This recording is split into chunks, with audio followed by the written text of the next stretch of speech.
период с 17 по 19 века. Ренат Схадулин, Амир Залишев, ТНВ, Казань.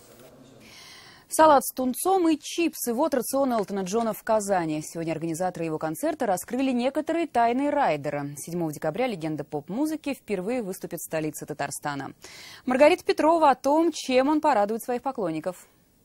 Пока один рояль уже будет в Москве настраиваться, другой будет на подъезде к городу Казань. То есть у них несколько роялей, и он играет только на своих сейчас. Элтон Джон прилетит в Казань на своем самолете, а передвигаться он будет на 2 машинах с полицейским сопровождением.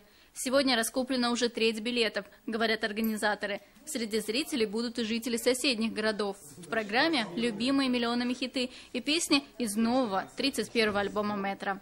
The Diving Board, который презентован вчера был, официально поступил в продажу. Мы особенно благодарны Элтону за то, что альбом называется The Diving Board, что означает доска для прыжков в воду. Мы понимаем, что он в курсе чемпионата мира по водным видам спорта, который скоро будет в Казани.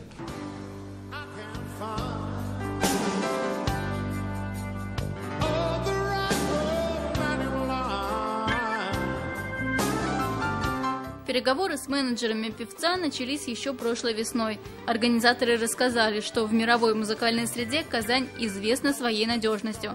Чтобы подарить публике встречу с легендой, они вложили рекордную для города сумму – около $1 миллиона.